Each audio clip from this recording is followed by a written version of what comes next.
we've all always been strong Christians. Like, there's never been a time where I didn't go to church every Sunday. Like, I can't even think of my life, like, without that. It's been, like, weighing on me for honestly a really long time, and I always just felt like how am I qualified to, like, share my testimony with people? Like, you hear these incredible stories where, you know, someone was totally lost and away from Christ, and then they're found and completely changed, and I feel like I don't think I necessarily have, like, one moment like that where I went from, like, being totally lost to found.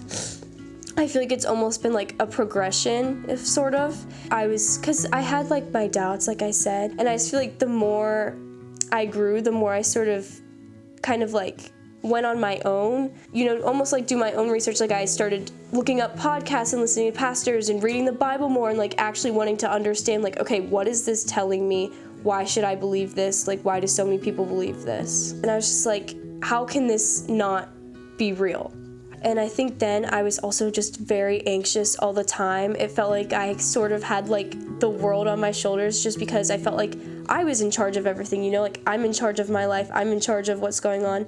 But, like, that's not true. I think it's just so amazing to see, like, we have a God who, he has everything planned out for each and every one of us, and he created each and every one of us for a specific purpose, a specific design, and I just think that that's almost, like, very comforting at times. Like, when I'm stressed out, I can know that, like, I have a Father who loves me, and he has a plan for me, and, like, he knew that this certain thing was going to happen way before it did, and he also knows, like, what's going to happen in my life.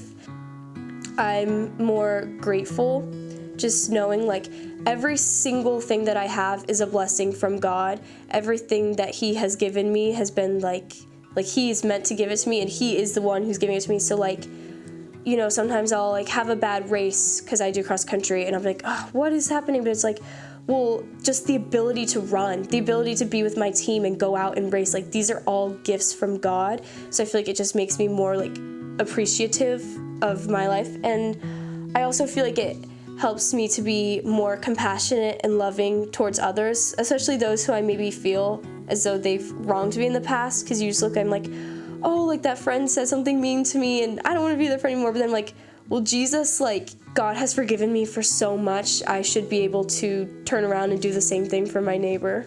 This past summer, I went on a mission trip to Mexico. I never thought that I was like, wow, there's, like, so many people more qualified to, like, be here, like, evangelizing than I am, but I actually was able to connect with a lot of people just based on my own testimony, which kind of gave me the confidence to come back here and want to get baptized. Also, my grandpa is getting baptized with me, and my cousin. It's so, like, inspiring for me to see, like, after all of this time, someone can still come forward and, you know, say to the church, say to everyone, I'm committing my life to Christ. Like, I think that that's so amazing, and it's like, if he can do it, I can get up here and I can do it.